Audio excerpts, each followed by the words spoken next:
The summer of 1998 settled over the Colorado Rockies with a deceptive calm. The kind of golden warmth that made even the most rugged slopes look inviting. But for 16-year-old Ethan Wilder, it would become the last summer he ever touched. The final chapter of a boyhood lived behind the lens of a camera.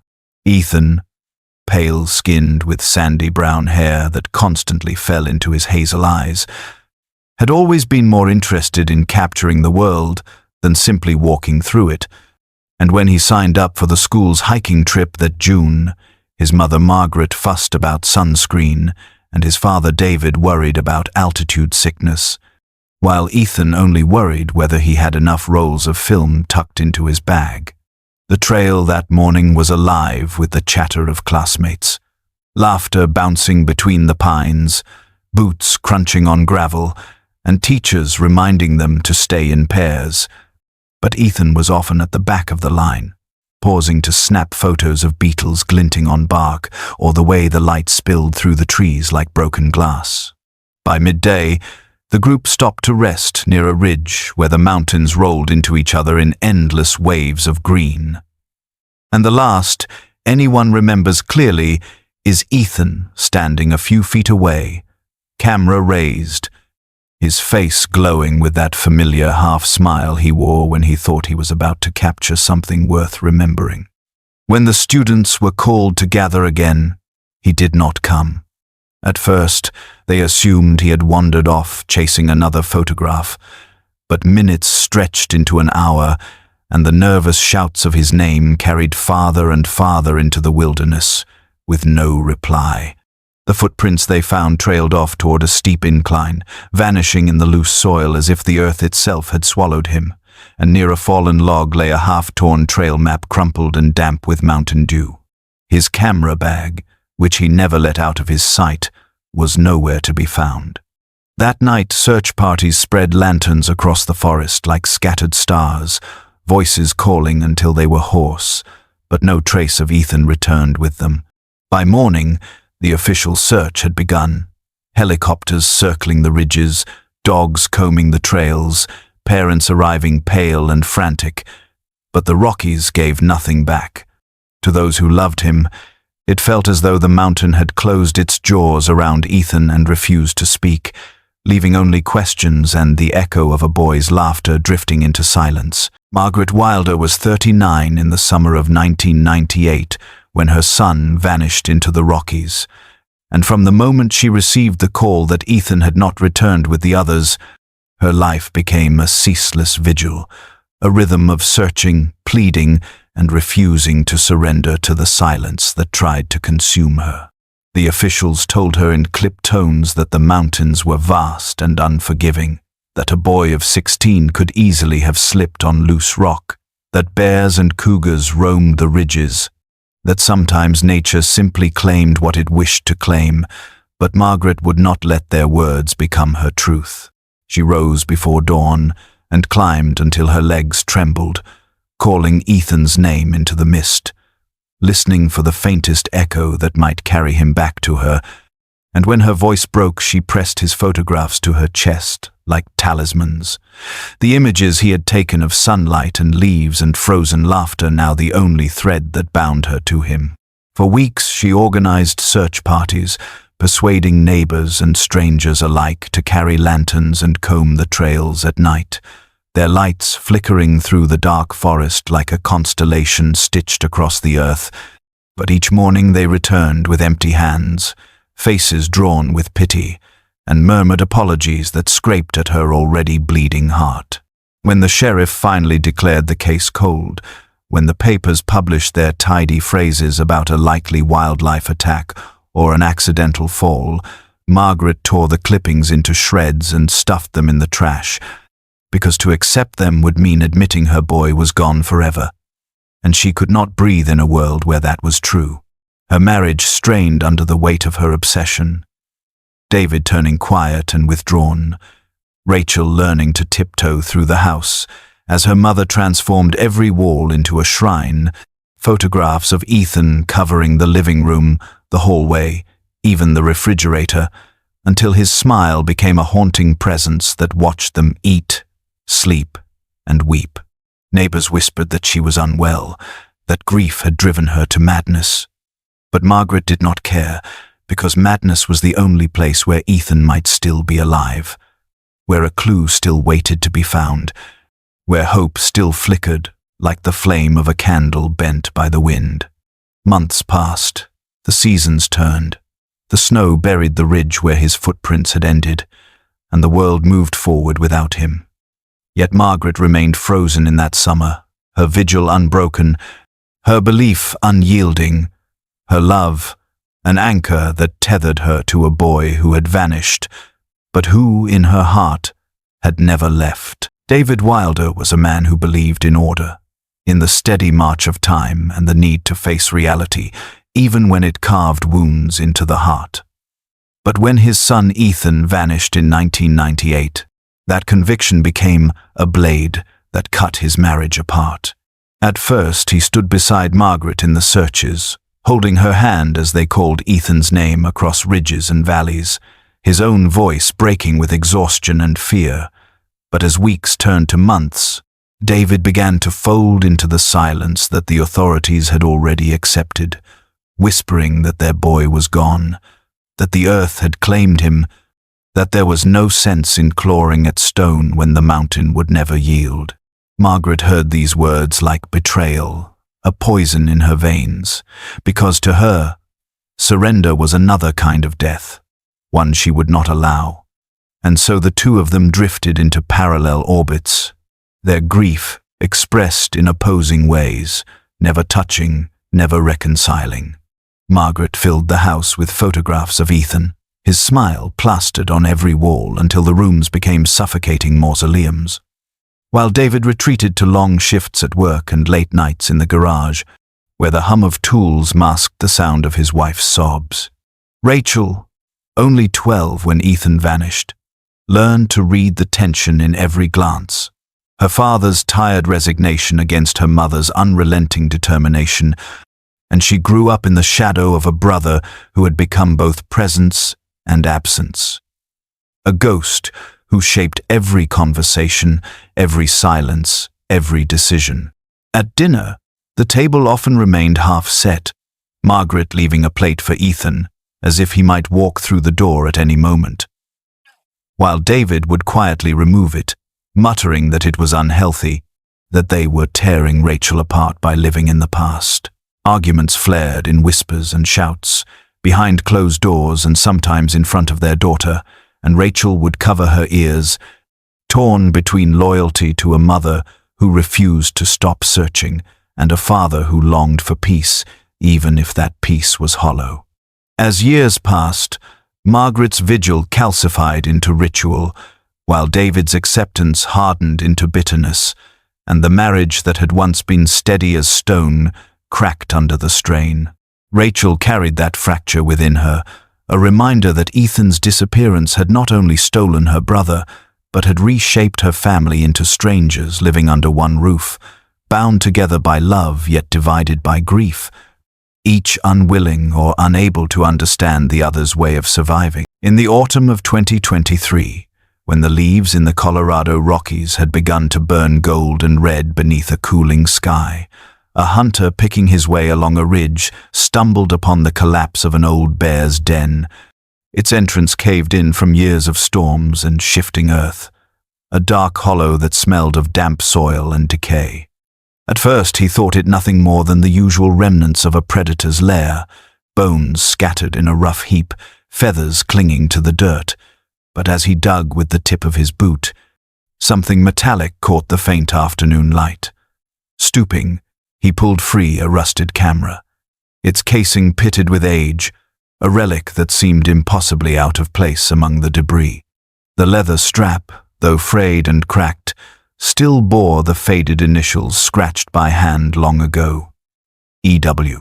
The hunter froze, memory tugging at him. For he had grown up in this town and knew the story every child was told about the boy who vanished in 1998, the one with the camera always hanging from his neck. His heart pounded as he carried the find to authorities, who examined it with grave faces and confirmed what he already knew. Word spread quickly, winding its way through the town like a ghost stirring from the past, until at last it reached Margaret Wilder.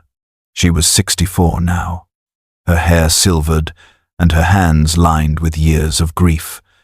And though she had spent decades trying to patch over the jagged wound of her son's disappearance, the call from the sheriff's office ripped every old scar wide open. The sound of the deputy's voice saying the words "rusted camera" and Ethan's initials was enough to send her collapsing into the chair by the kitchen window, clutching at the tablecloth as though it could anchor her against the tide of memory flooding back. For years she had prayed for something, anything, that might prove Ethan had not simply dissolved into myth. And now, with this discovery, her prayers had been answered in a way that left her trembling between hope and dread.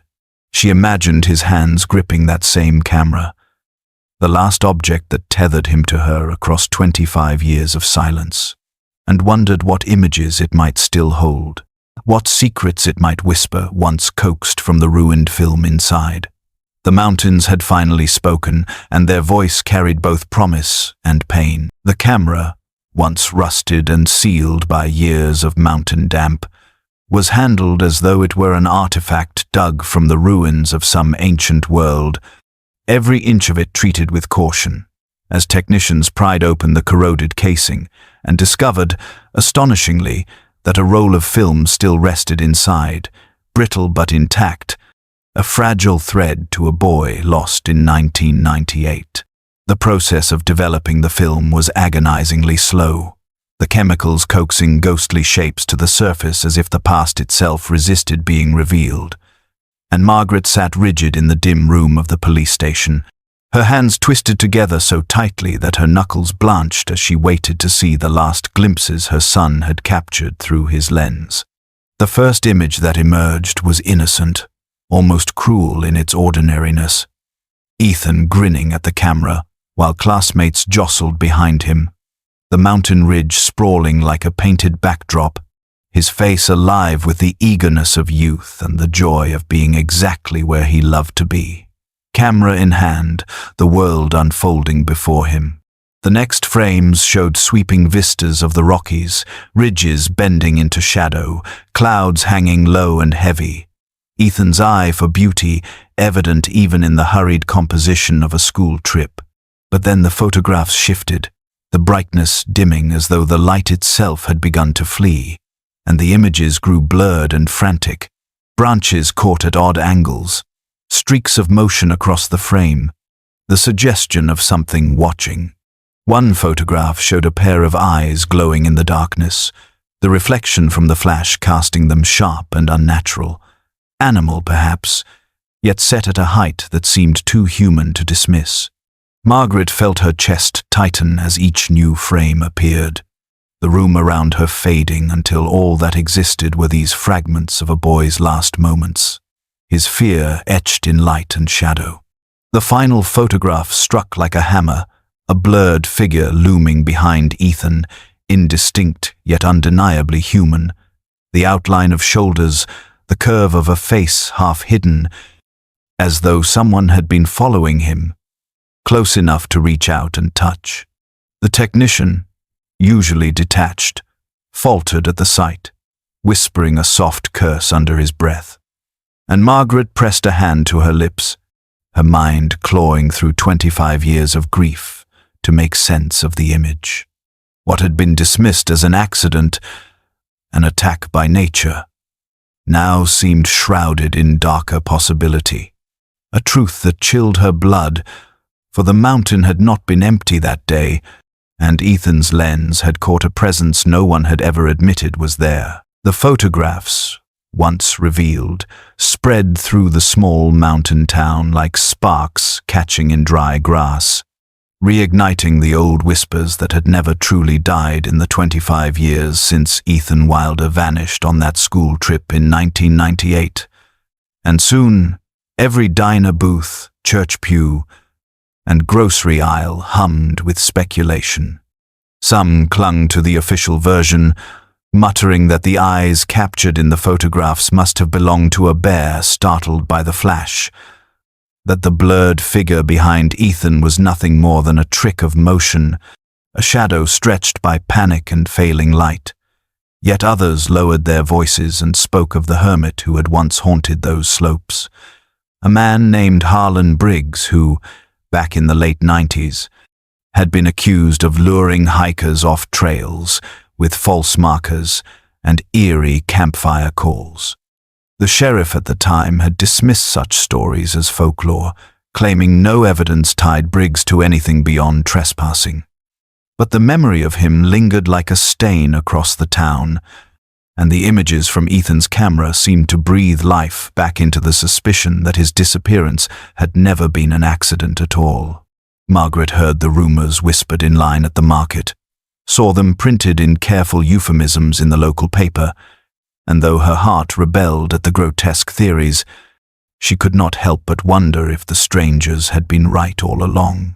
If her son had not been taken by a slip of earth or the claws of an animal, but by something far more deliberate and human. She sat late into the night with Ethan's photographs spread across the kitchen table, the lamplight painting shadows on the walls, studying every blurred branch and indistinct glow as if she might will them into clarity, as if Ethan's lens might still speak the truth he had been unable to tell.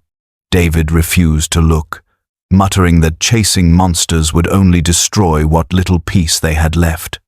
But Margaret could not set the thought aside, not when the eyes in that frame seemed to stare directly back at her across decades.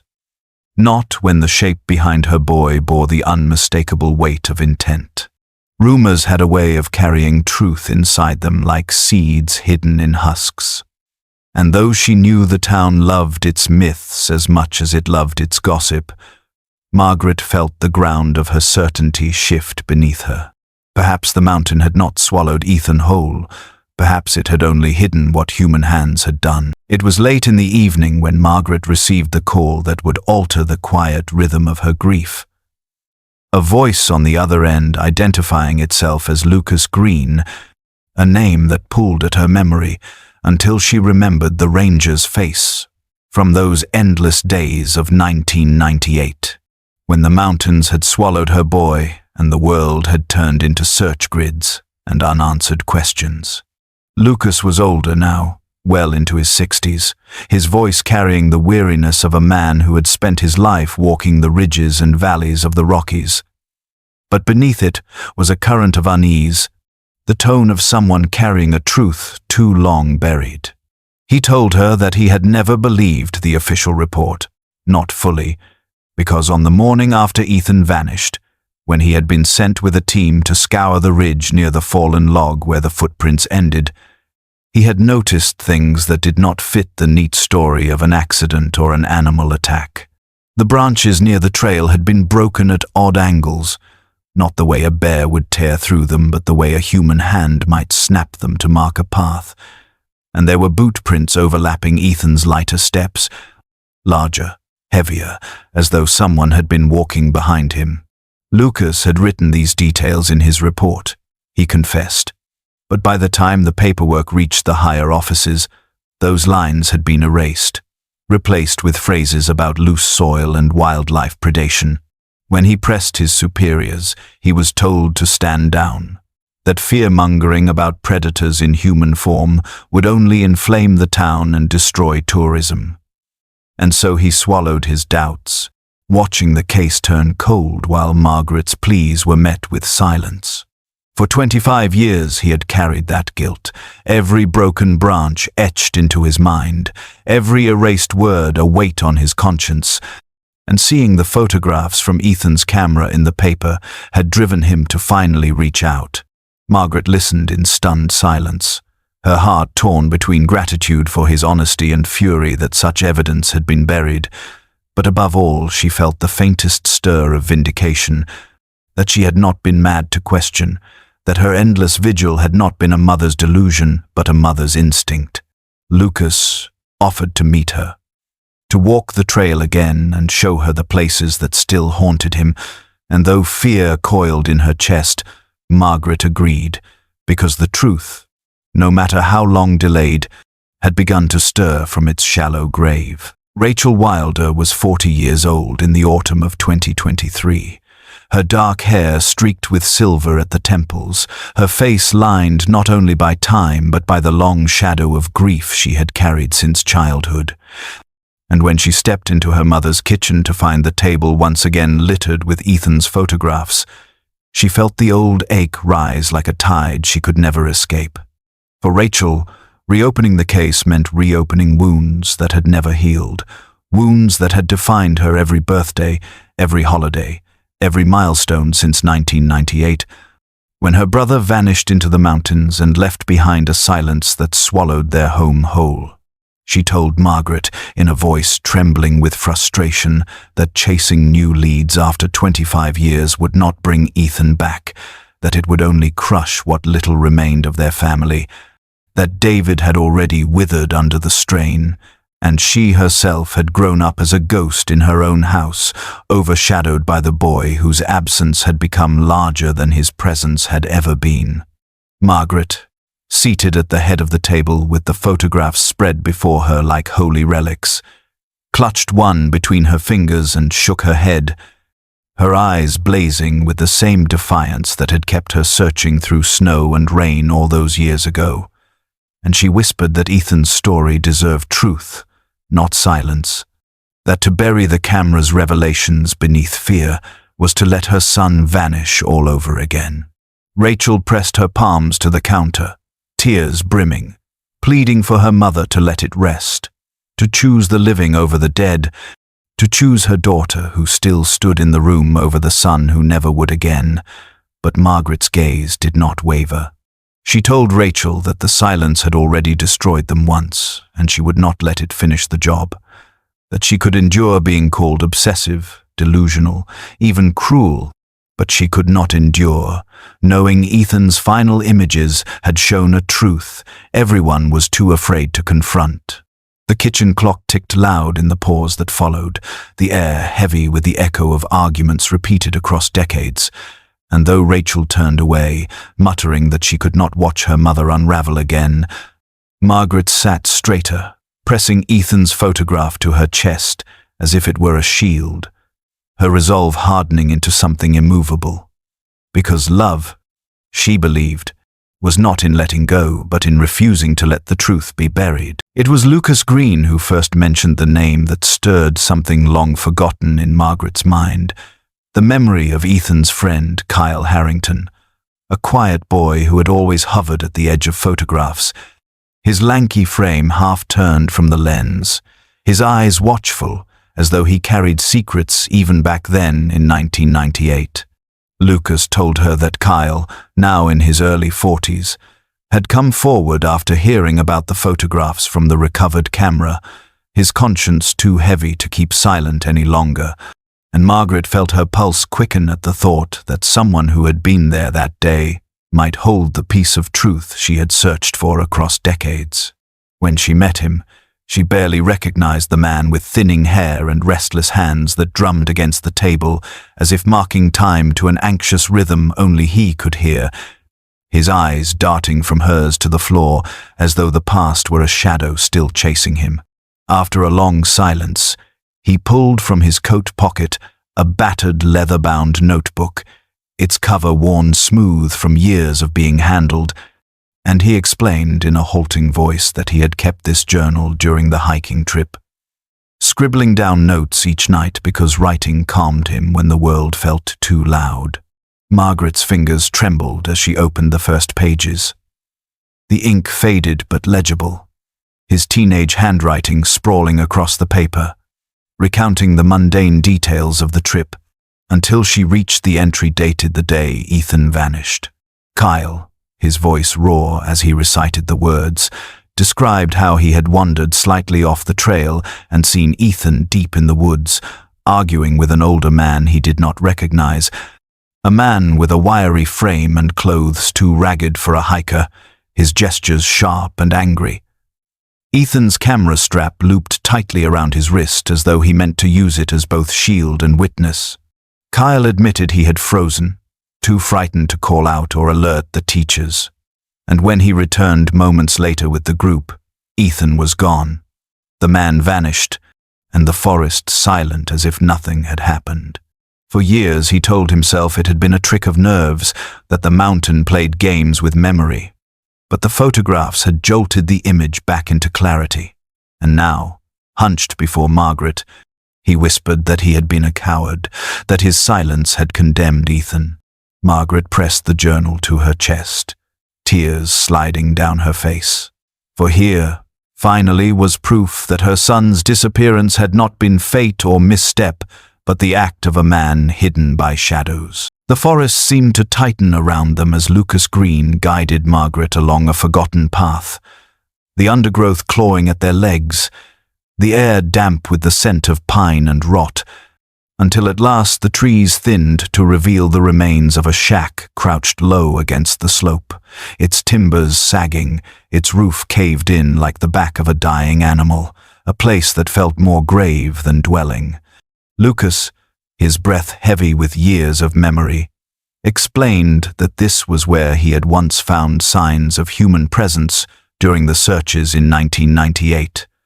Signs he had been told to ignore, but now, emboldened by Kyle Harrington's journal, he had brought Margaret to see for herself.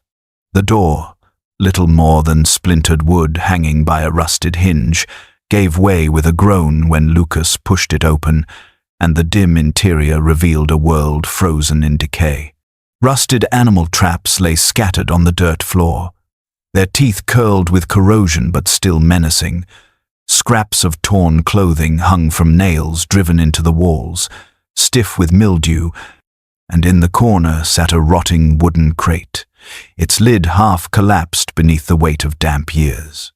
Margaret's hands shook as Lucas pried the crate open, revealing a jumble of personal belongings that smelled of mold and old smoke-yellowed papers, broken knives, fragments of fabric that might once have been blankets. And then, nestled among the detritus, she saw it. A sneaker dulled with dirt and age, but unmistakable. The same brand and size she had bought Ethan before the trip. The laces frayed but still knotted the way he had always tied them double, as though afraid of stumbling. Margaret reached for it, her fingers brushing the worn leather, and a sob escaped her chest before she could stop it, the sound muffled by the forest that stood silent as witness. Lucas placed a steady hand on her shoulder, his own face etched with sorrow, and admitted that when he had first seen this place years ago, he had known in his gut that it was wrong, that it spoke of something darker than an accident. But his superiors had warned him off, told him to close the door and forget. Now, standing in the ruin with Ethan's shoe in her hands, Margaret felt the weight of 2.5 decades collapse around her, the confirmation that her son had been here, had crossed the threshold of this shack, and that the mountain's silence had never been natural but forced, sealed by lies and neglect. Tomas Rivera had lived most of his life on the margins of the town, a reclusive hiker with a reputation for solitude and stories that people often dismissed as the ramblings of a man too long alone in the woods. But when the news broke about Ethan Wilder's recovered camera in 2023, his name resurfaced like a stone tossed back into the current of memory. Margaret remembered him vaguely from 1998, the man with weather-beaten skin and dark eyes who had come forward in those early days claiming he had seen something near the ridge, something strange and terrible on the very night Ethan disappeared. Yet she also remembered how quickly the sheriff had brushed him aside, muttering about unreliable witnesses and the dangers of hysteria. Now, older and stooped but still carrying the sharpness of someone who had lived by his instincts, Tomas requested to meet Margaret and Lucas in a quiet corner of the ranger station, his voice low, as if the forest might still be listening. He told them he had been camping alone near the ridge on the night in question, and as dusk gave way to the thick black of mountain dark, he had heard branches cracking in the distance, heavy footsteps, not like those of animals, but deliberate, measured, human. Creeping from his tent, he saw the faint flicker of a lantern weaving through the trees, and then, In a moment that had haunted him ever since, the shadow of a man dragging something long and limp across the ground, the form catching on roots as though it were a body. Tomas admitted he had not dared to approach, fear rooting him to the earth, and when he reported what he saw the next morning, the deputies exchanged glances and wrote him off, filing his words as nonsense from a drifter who spent too much time under the open sky. For years he carried the memory in silence, but the photographs from Ethan's camera had reignited the image in his mind with searing clarity, convincing him that the boy's disappearance had been no accident. Margaret's breath caught as she listened, her hands tightening around Ethan's sneaker that she still carried like a relic, while Lucas leaned forward with grim acknowledgement, confessing that Rivera's words matched the signs he had once seen but been forbidden to record. What had once been dismissed as rumor now stood as testimony. And Margaret felt the ground shift beneath her again, each fragment of truth pulling her deeper into the darkness of what had really happened that night. The discovery came almost by accident, when a technician, weary from examining the rusted camera's corroded body for the third time, noticed a hidden compartment tucked beneath the warped metal of the casing, and inside it lay a second film roll, sealed away as though it had been deliberately hidden from the world, its edges stiff with age but intact enough to risk development.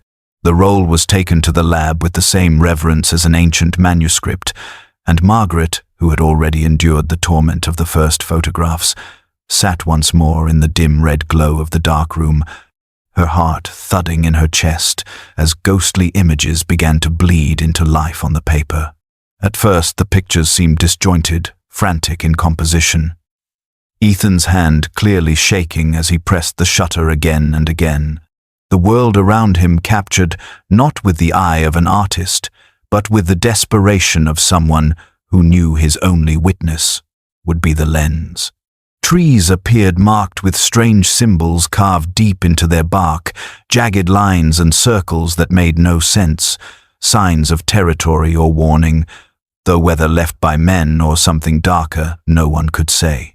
Another frame showed the faint glow of a lantern suspended in the night, its flame weak but steady, a lone circle of light floating amid the shadows, and Margaret's breath caught because she remembered Tomas Rivera's words about seeing a lantern weave through the forest that night. Each image drew her deeper into the horror Ethan had seen, each blur and streak whispering of panic, until at last the final photograph emerged, and it silenced the room. The picture showed the outline of a man's face, partially caught in the beam of the flash, half of it swallowed by shadow, the other half twisted and indistinct, as though the darkness itself recoiled from being revealed. The eyes, deep-set and unflinching, stared directly into the lens with a recognition that made Margaret's stomach twist. And in that moment she felt as though the man had peered not just at Ethan but at her, across the gulf of years, mocking the futility of her search. The technician swallowed hard, admitting he had never seen anything like it, and Lucas Green, standing beside her, murmured that this was no accident, that Ethan had been trying to leave proof. Margaret clutched the photograph, tears streaming unchecked, for here was her son's last act of courage, the truth he had hidden in the dark, a silent message carried forward through decades of silence. The photograph, grainy yet undeniable, became the spark that pushed the investigation into motion, and when forensic experts compared the blurred but distinct features of the man's face to old arrest records and missing persons files from the late 1990s, they found what Margaret had feared and expected in equal measure. A match to a drifter named Harlan Briggs, a man known in the region for living off-grid in the Rockies, drifting between cabins and caves, a shadow on the edge of society who had once been accused of theft and assault but had slipped through the cracks without ever facing true justice. Briggs had vanished from official record around the same time Ethan disappeared, and whispers about him had lingered in the town for years, a figure spoken of in hushed tones as a cautionary tale, but never proven guilty of anything more than trespassing. Now, The match between his file and Ethan's final photograph gave flesh to the suspicions that had haunted Margaret's sleepless nights. And when investigators searched the decaying shack Lucas had shown them, they uncovered more than rusted traps and scraps of fabric. Beneath the rotted floorboards, tucked inside an old tin box, were fragments of personal belongings that did not belong to Ethan alone: a hairbrush with initials carved into the handle, a child's scarf faded but intact, and pages from a torn notebook with names half legible, clues pointing to disappearances that had once been written off as accidents, hikers who never returned, wanderers assumed lost to the wild. Though Briggs himself had been found dead years earlier, buried in an unmarked grave after succumbing to illness in a remote cabin, the evidence now tied him inexorably to Ethan's disappearance, and perhaps to others who had vanished along the ridges. For Margaret, the revelation landed like a blow and a balm at once, for it confirmed the dark truth she had always sensed, that her son had not stumbled, had not been claimed by nature's indifference, but had been taken by the malice of another. Yet it also meant that justice, at least in the form of trial and punishment, could never come, the man already gone to earth without ever confessing his crimes. She sat with the photograph clutched in her hands, staring into the shadowed face of Harlan Briggs, and thought of Ethan raising his camera in those final, terrified moments, leaving behind the proof that no one else had been willing to see. A testimony, carved into light, that outlived the man who had meant to silence him forever. For Margaret and Rachel Wilder, the truth when it finally settled over them was both unbearable and unshakable, a weight that pressed into their bones, because it was not the indifferent cruelty of the mountain that had taken Ethan in 1998, but the deliberate malice of another man, a predator in human form who had crossed paths with a boy carrying only a camera and a love for capturing light. Margaret sat at the kitchen table where Ethan's photographs now lay in careful sequence, each image a shard of his final hours, a blurred mosaic of joy, fear, and defiance that together told a story no one had wanted to believe. And as her trembling hands traced the outlines of her son's face frozen in laughter, then, in terror, she whispered that this was his testimony, his last words delivered not in voice but in pictures. Rachel stood nearby, her arms crossed as though to contain the storm that raged inside her, her voice breaking when she said that knowing did not make it easier, that closure was only a word people clung to when the truth was too ugly to accept, because there was no grave to kneel at, no body to lay to rest, only empty earth and a stone marker that had always mocked them with its silence. Margaret answered softly that while Ethan's body would never return, his camera had carried him back, carrying proof that he had not simply vanished into myth, but had fought to leave them a record, however fractured, of what he endured. Together they pored over the images until the lamplight blurred their vision, searching not for more clues but for the boy they had loved. The boy Rachel remembered as her protector and companion, the boy Margaret remembered as her son, who squinted through a lens and saw beauty where others saw only shadows. The town offered sympathy. Neighbors came with flowers and words that clattered uselessly against the enormity of their loss, and officials promised that Ethan's case would be remembered in new training manuals, his photographs an example of evidence too easily overlooked.